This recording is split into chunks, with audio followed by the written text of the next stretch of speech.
I would like to welcome our next speaker. He's the founder of Sparkbox and the leader of Sparkbox. And Ben is on a mission to build a better web. Please welcome on the stage, Ben Callahan. Thank you.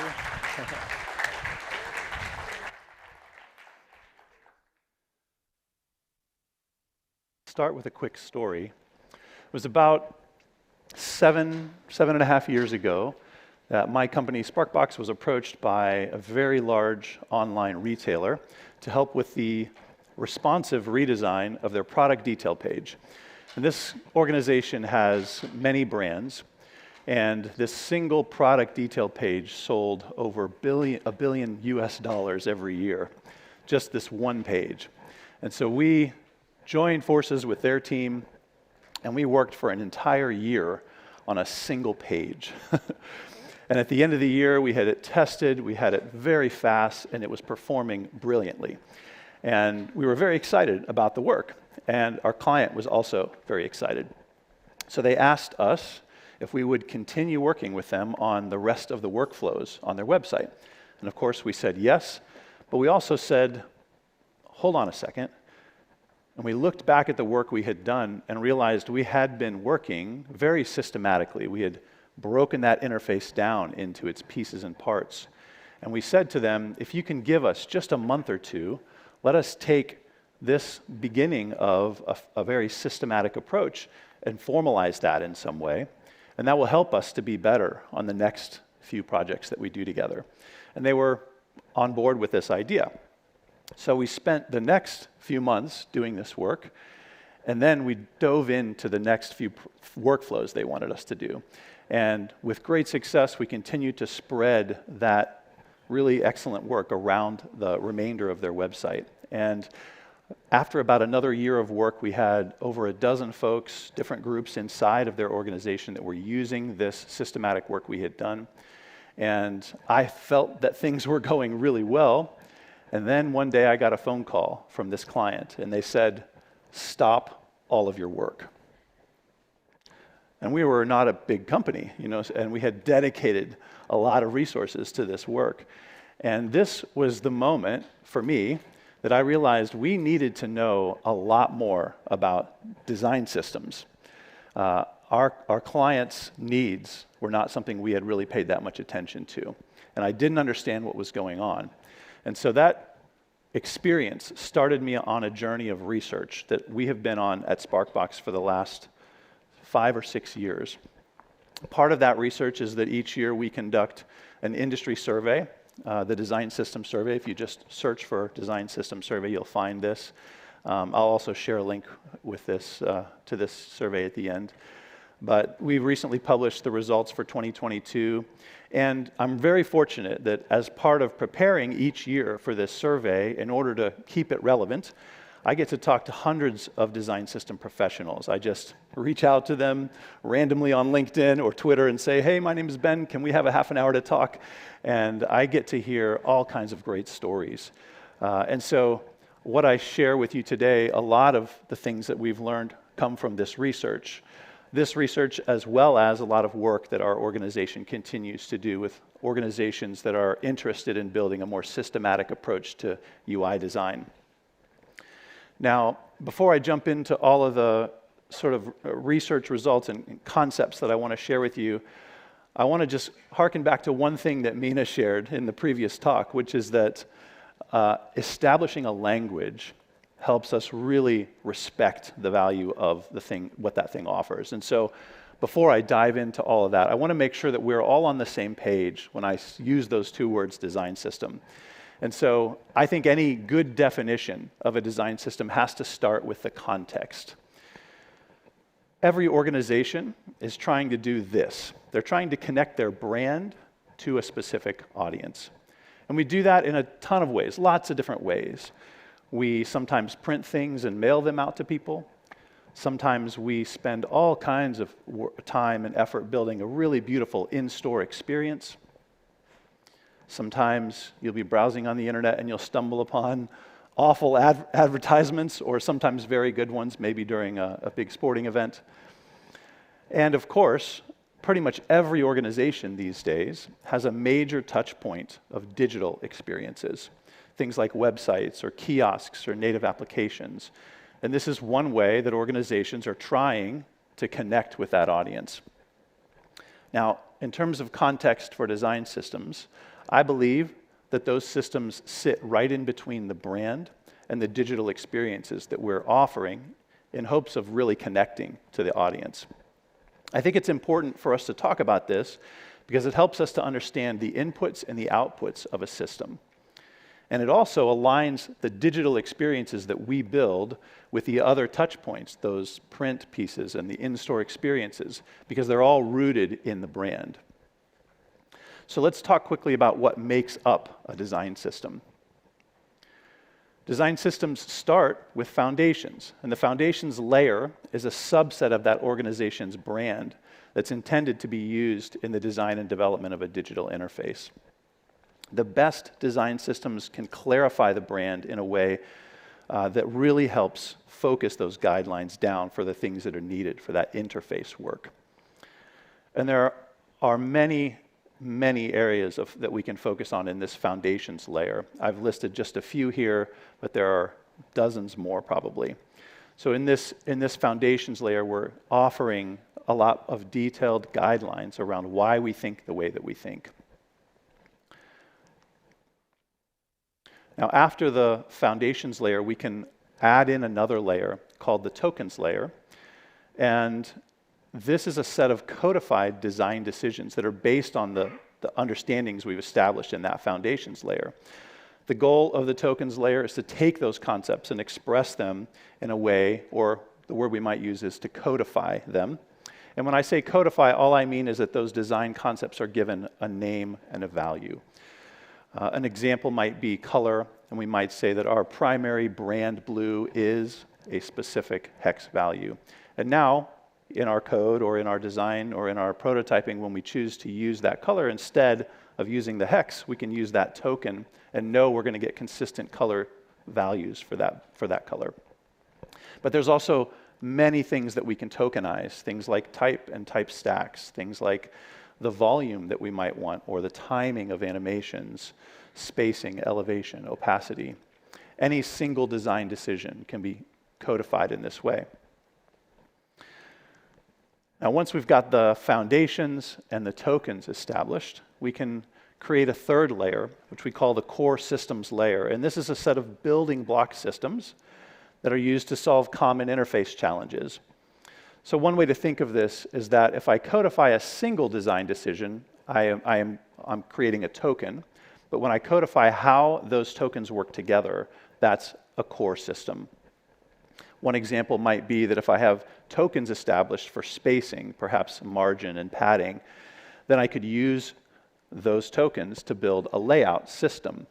And that system is one of the core systems that my design system needs in order to offer really good tooling to the people who are designing those interfaces.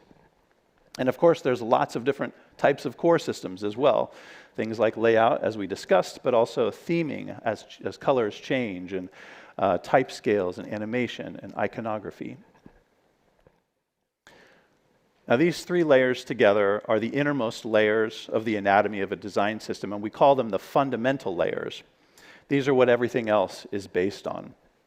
And if you're someone who's building or maintaining a design system, then creating stability in these layers is one of your primary jobs. Once we've got those fundamental layers established, we can add in a fourth layer called the components layer. And this is kind of what most people think of when you say design systems. They think a set of modules, a set of components, a set of patterns. Components can be simple, they can be complex. In other words, I might have a component that is just an input for a form, but I also might have a component that is a label and an input and a button that represents a search bar, or even more complex components like a header or a footer or a navigation. What's important is that these components are built from those previous three layers. And it's also important to recognize that as someone who works on a design system, you're going to think about your system from the inside out. You'll start by thinking about those foundations and work your way towards the components. but it's necessary to remember that your subscribers, the folks who use your system, will probably come to it from the outside in. They're going to come to your system looking for components first, and that's okay. But recognizing that difference will impact how you work with them. And there's lots and lots of things that we can make components. It would be impossible for me to list all of the potential components for you, but a few things that are common, things like buttons and search bars, text inputs, tooltips. Now, I want to just pause briefly and recognize that this is a very conceptual idea. And so in order to make it more tangible, we can take these layers and break them into parts that make them very tangible and usable. So let's take a quick look at these. Assets are the tangible things that make each layer very usable. So a few examples. At the foundations layer, some assets that you might offer are actual files for the logos that you expect to be used in various interfaces. At the tokens layer, we might have a set of CSS primitive color tokens exported as variables in CSS that someone who is writing code in CSS can just simply include into their project and know they have the proper color values established. At the core systems layer, you might have a set of mix-ins for handling layout on a web page, perhaps. In this case, I'm showing what that mix-in could look like in Sass. And at the component layer, you might have an actual designed button in Figma for use for UX folks, UI folks to put into their projects. So again, the assets are just the tangible things. I'm listing only a very few of them, but there will be many in your system. The second part is this idea of processes, and processes define the human behaviors as we work on and around and with the system. So there are many potential processes, but most of them kind of fall into these larger categories. It's important for us to think about how we communicate with each other and even how we communicate with the people who use our design systems. Governance and contribution are very important processes to think about. Governance meaning what do we allow into the system, and contribution meaning how do we enable folks who are not part of our core team to offer the modifications or variations of the components they need back into the system so other subscriber groups can have access to that good work. Synchronization is a huge thing to consider, because as I'm offering all of these assets, one of the things we've got to think about is how do we keep them all in sync as things change and grow. And many of these processes will sort of come and evolve with the system. You can't expect to define all of this at the very beginning, of course, but as your system matures, you'll find the time when you need to add these processes in. So a few examples. The foundations layer, we might establish a process of communication between the brand team and the design system team, because if our system is based on the brand, anytime things change there, we need to know, right? So we want to make sure there's a process established for that communication. At the tokens layer, we might have a process defined for the critical situation where we need to modify the value of a token. Obviously, it's powerful to have tokens established, but if you can imagine that power also comes with great responsibility. Changing that one value can have a massive impact on your interface. So we need process around this to make sure we're removing the risk from having that power. An example of a process that might exist at the core systems layer is the idea of deprecation. So perhaps in your system you realize there's a better way to do layout. You move towards a CSS grid approach. And in this case, you need to deprecate the old float-based layout that you had. But you can't just take it away. You've got people using it. So you have to think through the process of how you help them migrate to a new version of a layout system. At the components layer, you might define a process for accepting contributions from your subscribers as they make modifications to those components. So lots of different processes that might need to be defined at various times in the evolution of your system. And the third and final part of every layer is this idea of documentation. Documentation really explains why something is the way it is, And it's a breakdown of when to use it, and sometimes more importantly, when not to use it. So let's take a look at a few examples here. At the foundations layer, you might want to spend some time expressing the organization's point of view on color. Now, I've pulled a few examples here. This is from Carbon, IBM's design system, and you can see they've got an entire section just explaining their sort of theory on color. Very helpful information. At that tokens layer, you might have an explanation of how to name tokens. If you've ever done token work, you'll know one of the biggest challenges is just simply coming up with the names for these things. And so some good systems will spend a lot of time explaining, again, an example from Carbon, explaining why the naming works the way that it does.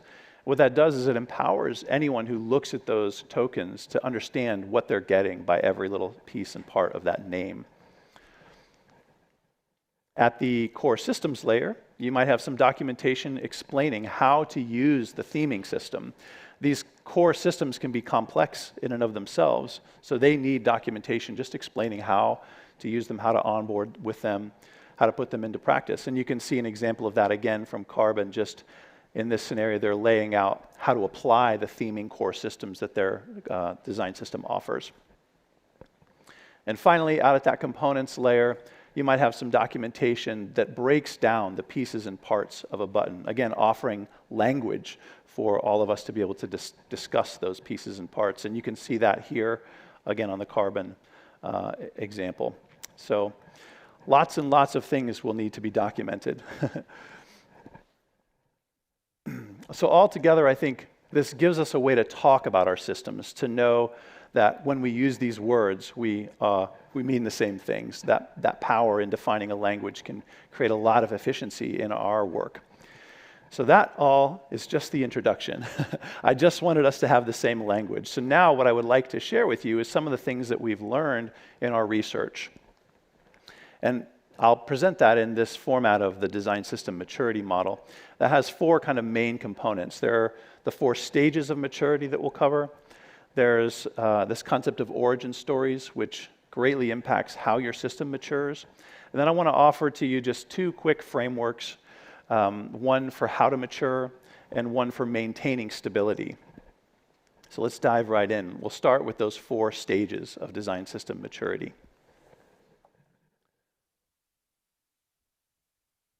So the first stage we just call building version 1, a very creative name. This is basically everything that leads up to that first release. I'll say that the decisions you make here will have a big impact on how things look for your system.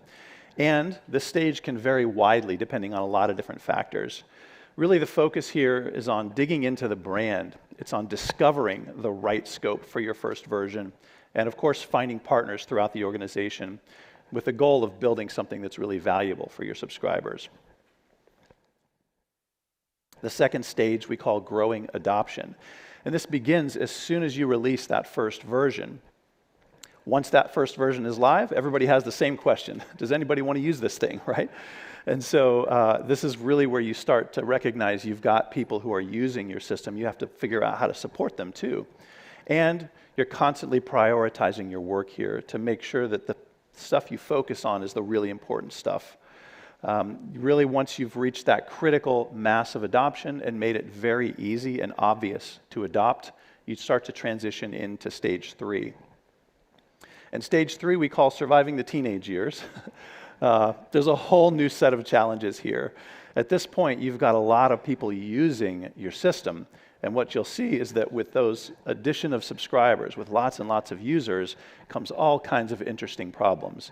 People have lots of feedback for you, of course, and feedback sometimes meaning this thing isn't working the way it should, or there's nothing that I need in this system, but also feedback in terms of feature requests. We need it to change in this way. And also what you'll discover is that people are going to try to do things with your system you never thought they would try. And so that's this stage where you really start to see those things happening.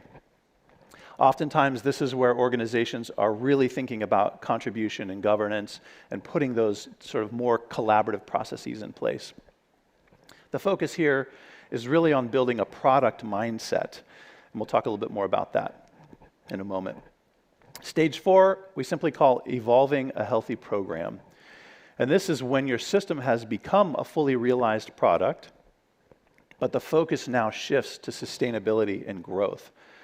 We see organizations in this stage that have just highly evolved engagement with their subscribers. There's a focus on stabilizing the system in the midst of a lot of change.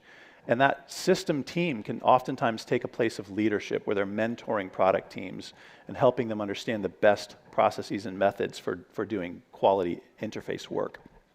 So the focus is on maturing into stable leadership here.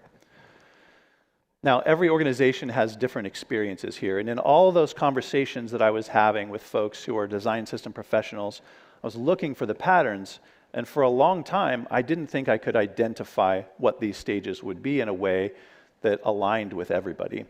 What I discovered is that how a system starts has a major impact on what these stages look like. So that concept we just call origin stories, and there are two primary origin stories.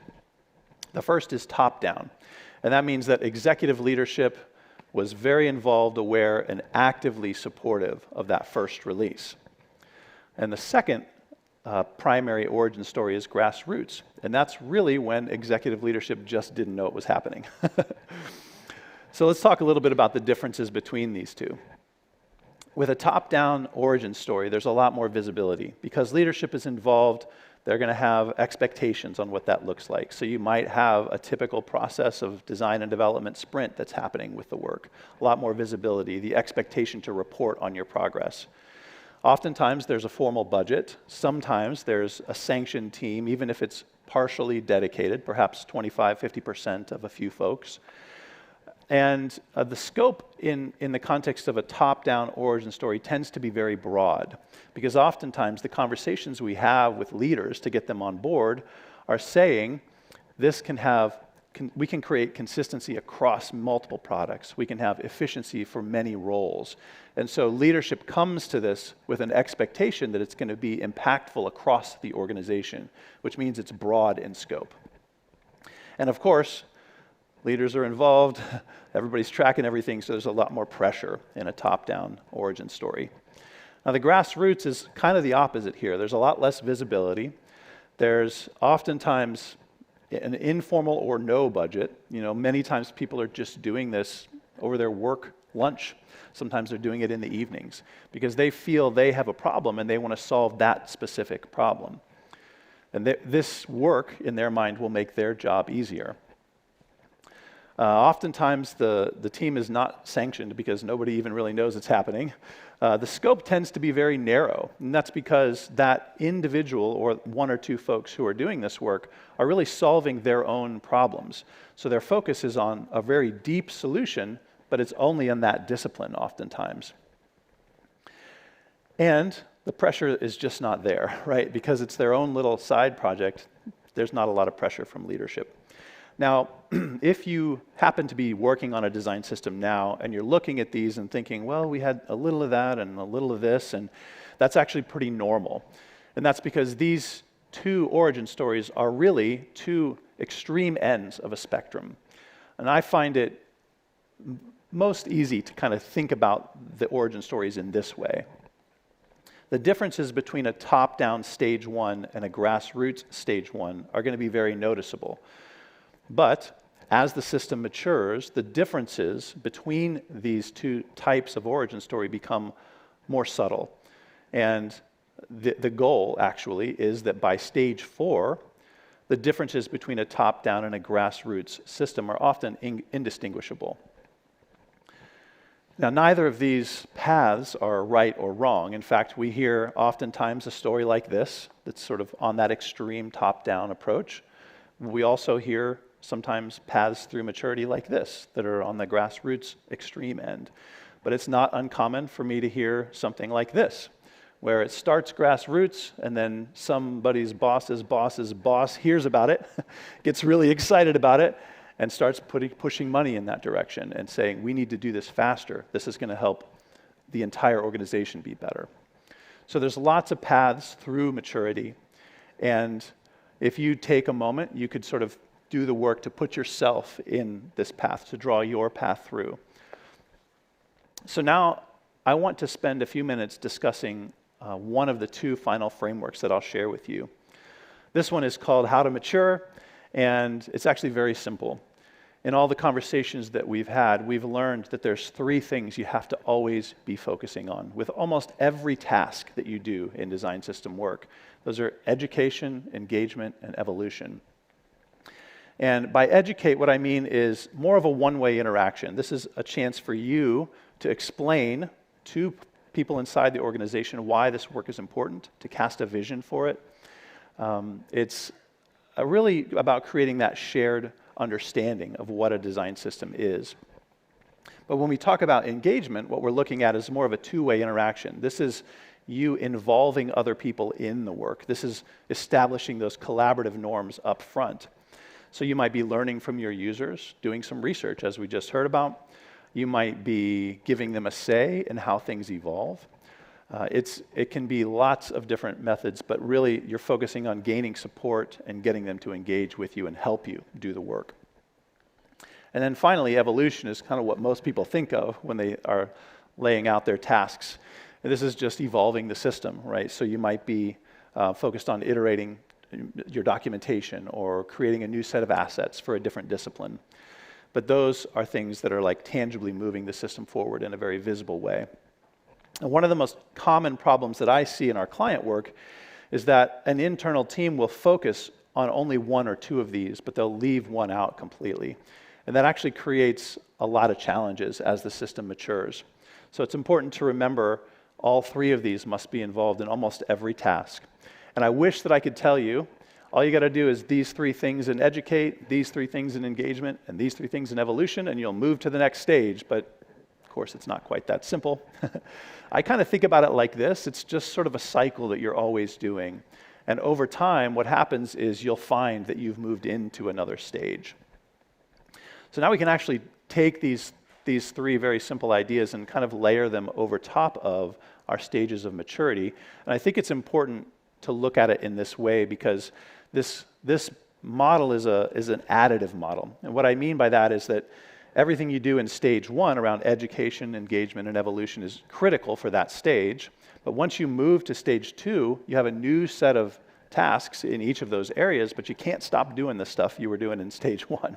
So with each stage comes more and more responsibility, more and more work, more and more time, and more resources needed. Okay, so that's how to mature. What I want to talk about now is once you have matured in some way, how do we maintain stability? And this is important to think about because like every other product, everything is just always changing, right? It's interesting. I think about all of these changes in leadership and team members and tooling, and you're really excited about something you've built, and then all of a sudden Adobe buys Figma, right? And like that kind of thing happens. That's just always going to be happening. And so I think it's what I think is important is that we recognize things are just always going to be changing. So if we recognize that and say those things are destabilizing forces, then we can do the work to understand how do we combat that? How do we set our systems up for long-term success? So in all the conversations we've had, we've realized there are three primary stabilizing factors. Those are authority, value, and tradition. So a very quick look at each. Authority simply means that leadership actively supports the design system team in their goals. And what that means is a design system team really can have confidence to carry out their work knowing that their leaders have their back. The critical word here is the word actively. If you can't point to very specific things that your leadership is doing, then you're not actually benefiting from their support. So you really don't have this stabilizing force. And the kinds of things you'll see in design systems that have this stabilizer are dedicated budgets and teams, and oftentimes an encouragement from the leadership, not just that product teams should use the system, but also that they should contribute to it in some way. That second one is value. And this stabilizing force means that the system itself offers true value to the folks who use it. And really what I'm saying is it doesn't make their jobs harder. It makes things easier for them. And the kind of things that you'll see in a system with this stabilizer are very rapid adoption. Because the system is so valuable, people can't imagine doing their work without it. That's how you build something people will want to use. Oftentimes you'll see many feature requests or bug reports from subscribers, and you'll see a willingness to help evolve the system, not just to use it. And the final stabilizer is called tradition. And really what this means is that the system has become the way we build interfaces inside of our organization. Once that system has taken root, there's a lot of stability simply in its acceptance. A sign that you might have this stabilizer is when folks from many disciplines will say something like, the design system is our single source of truth. Now, tradition's a little bit different. You have to earn tradition over time. So the way I think about it is that you have authority and value, and you do that long enough, and that time and consistency is what helps you to establish tradition as a stabilizing force. And these three ideas are kind of like the three legs of a tripod. So if I have one of them, that tripod can fall in any direction, right? If I have two, it still has some risk, can fall in a couple directions. But as soon as I have that third, that system becomes very stable. It can withstand a lot of destabilizing forces around it. So what we aim for is finding and maintaining all three. Of course, once you have it, that doesn't mean you're always going to keep it. And so an example might be that if you slow the evolution of the system, or if you stop engaging with your subscribers, you can lose the value stabilizer. You're no longer engaging with them, you're not hearing their needs. What that does is move you into a risky position where you've got authority and tradition, but no value. And your subscribers are going to feel like they're not being trusted to do their work in the way that's best. The system no longer offers the value it needs. And here's maybe a more specific example. If you remember that story I told you at the beginning about that organization, we had done a bunch of system work, they had a bunch of people using the system, and then we got the call saying, stop all of your work. Well, that client for us was Gap, and we had been working on their system for over a year at that point. And I learned later what happened. It turns out that we had built something really valuable. It turns out that many teams were using it, and we had started to earn some tradition. But we had never done the work to go up to executive leaders to explain why this was needed. And so, somewhere along the line, the amount of money they spent on this line item called design system crossed a threshold, which bubbled it up in a spreadsheet on some desk in San Francisco. And we got the call saying, we don't know what this is, and why are we spending so much money on it? And so what we had to do was, fortunately, our contacts inside of Gap had really good relationships with all these subscriber teams. So they went back to each of them and said, do you remember that project we did with the design system? Could you just give me a rough estimate? How long would it have taken you to do that if you didn't have the system? And we got some very rough figures. We put that all into a spreadsheet and calculated out that for every $1 they spent on the design system, they had saved $3 just in developer efficiency. And so that was a very compelling story that we could take to the leadership and say, this stuff is valuable. There is monetary value here. All of a sudden, we moved to the center and we had that authority again.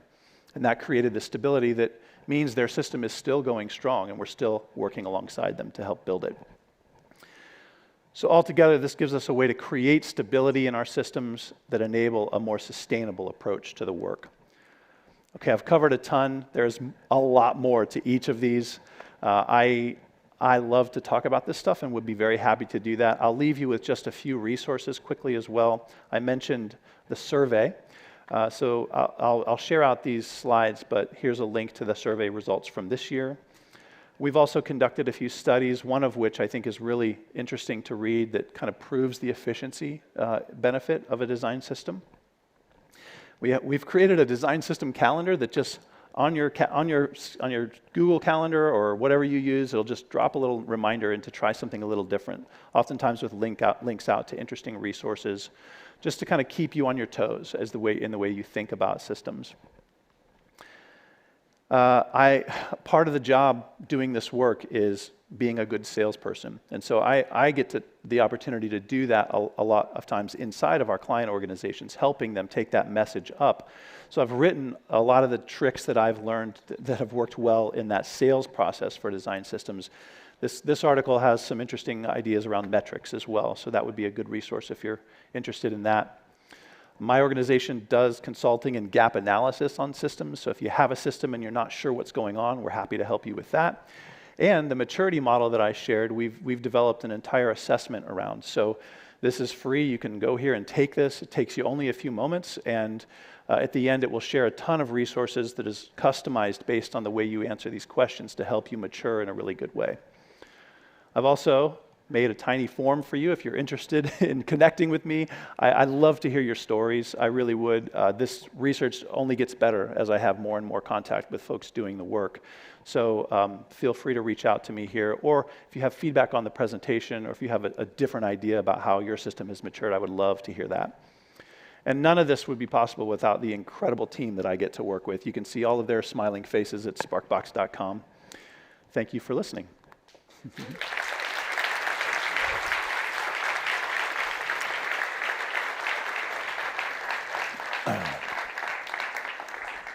Amazing slides and presentation. Thank you so much. Thank you.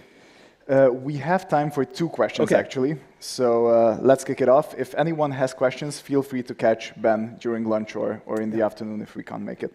So how do you make sure the design system doesn't create a hassle for designers to be limited in their creativity? Yeah, this is so good. I've heard this question so much. Thank you for asking. I actually would push back on the concept that a design system is limiting in creativity. The way I think about it is, if you want to be creative, if you want to solve new problems, then you have to have time to do that. And a design system takes the problems you've solved well already and removes that from your brain.